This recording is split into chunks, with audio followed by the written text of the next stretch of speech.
down as commissioner. If you call him, he answers. Or if you don't get the call, he's going to call you back. He's going to text you back. Or email you back. Man, I always like to answer. He gives you. But he certainly is doing that. I appreciate the job you do and understand how difficult your job is. I can go ahead and tell you guys look rough here day 4. There's not a lot of juice and energy in the building. You look rough. As always, you don't need to identify yourself. Your squeaky voice, I know. You guys got to pick it up in the 4th quarter. You got me and you and Les, and certainly some of their questions may be more interesting than mine. Excited to be here. First of all, I want to thank Coach Spurrier for what he did at the University of South Carolina and what he did at the Southeastern Conference. In the 1990s, really changed our league offensively.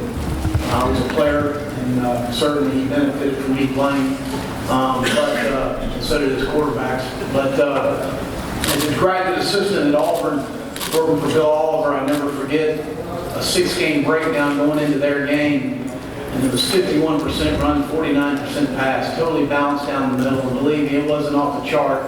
That was off Coach Spurrier's head, and that was amazing. He's an icon. Did an amazing job for our league, for college athletics. Really appreciate his friendship and support of me, and look forward to he and Jerry being a part of our program moving forward. But I really appreciate them. I'm going to go ahead and tell you, I'm going to disappoint you now. I'm not as entertaining as him. So you don't need to write an article about it tomorrow morning. All right, so there's only one Steve Spurrier in life, and I'm not it. So been in Columbia since December. The support of our fan base has been outstanding. The positive energy that we've gotten everywhere we've been, we really appreciated this, and I want them to know how much myself and our staff appreciate them. The support from President Pastides and Coach Tanner, first of all, for giving us the opportunity to be at South Carolina. We're honored. But also the support they're giving us to take our program to the next level and build on what Coach Spurrier's staff did. We're building a $50 million football operations facility, which should start in January. It'll take about 16 to 18 months. I think it's going to be a game changer for us as far as the student athletes on our campus presently, but also in the recruiting process. We all like shiny and new, and it will be. And we've been able to put our hands on it with the architects and get exactly what we want. And really, really excited about that process. So when I first got to the job, South Carolina, I really just talked to our players about effort, toughness, and discipline.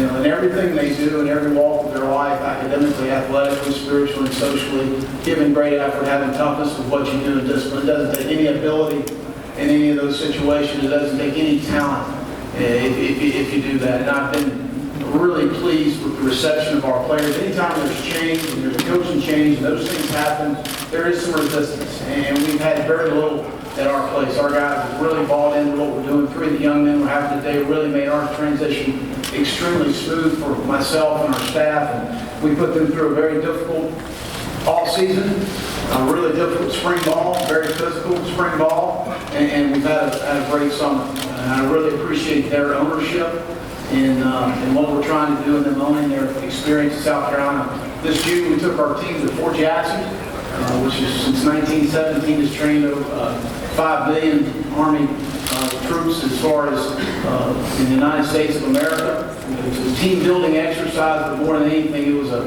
amazing experience for our players, and they appreciate the United States military and what they do for our country. But a lot of good team building that night. I don't know that if I had taken other teams over there, we'd have gotten the same results, and it was an amazing night for our guys and a great experience for our young people. And I really appreciate General Cloutier and the folks at Fort Jackson doing that. A lot of unknowns on our roster right now. If you look on offense, you've got 42 scholarship players, 34 of freshmen and sophomores, very little playing experience.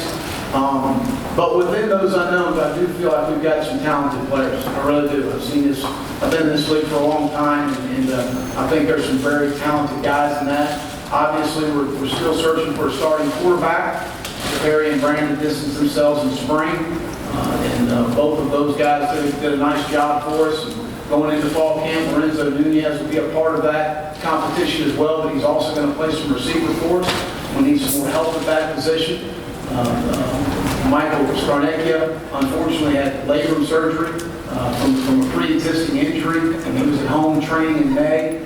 So he'll be out this fall. And Jacob Bentley is a freshman on campus right now for us, and he'll be involved in the competition as well. We're going to decide who will help us win football games, who's going to help us win games. There's no timetable, and if we have to play 2 guys, we'll play 2, but we're going to do what it takes to win. I've got 3 guys with me today, 2 on offense. Debo Samuel is a receiver from Inland, South Carolina, Chapman High School, and a guy that I really was impressed in the all-season program, watching the way he worked, going through spring. I think he has some elite ability. When he has been healthy last year, he's very productive for us, and a guy we need to keep healthy. For us to be successful offensively, he needs to play well. We need more guys around him in his position group to play well. And but I think you'll enjoy visiting with him today as retail management major in South Carolina. He's a redshirt sophomore. I do feel really good about our offensive line situation. We've got 34 starts back. Some talented guys. Sean Elliott's done a nice job of recruiting that position and developing those guys there. And Mason Zaney's with us from Chapin High School, right outside of Columbia in Lexington County. 6'9", 315. He's got really good feet length. Very intelligent. He's already graduated with a degree in political science. He's got a minor in psychology, and he's working on another major in sports management. So a guy is extremely intelligent. We've got 7 players on our team that have already graduated going into the fall, and we'll have another 7 to 9 graduating in December. So it says a lot about what we're doing academically in South Carolina. We're really proud of that. Defensively, I feel like in our front 7, we've got a good mixture of talent and experience. The young man that I brought today was Marcavius Lewis from Greenwood, South Carolina. A guy that's got a lot of versatile ability to be able to play in, to move inside, get matchups on some of the guards in our league. And that's something we need to be able to do. But I feel comfortable within our front 7. We need to improve in the secondary, but I certainly feel like we're capable. Feel really good about our specialist situation. Elliott Fry, Sean Kelly, Drew Williams, the snapper. We need to continue to improve our team speed to help our special teams to be able to control the vertical field position of the game. So that's going to be critical. When I first got to campus, I met with every player, and it was pretty evident after 3-9 seasons, it was a pretty beat down bunch as far as mentally. I told our guys a positive attitude in life guarantees you nothing, but a negative one does. So we're going to be positive about our outlook and what we're trying to do and what we're trying to accomplish. We lost 5 games last year by 7 points or less. Let's go find a way to make a difference in those games, whether it's in the meeting rooms, on the practice field, in the all-season program, whatever you're doing. Let's go find a way to get it done, and I'll open it up for any of your questions. Thank you.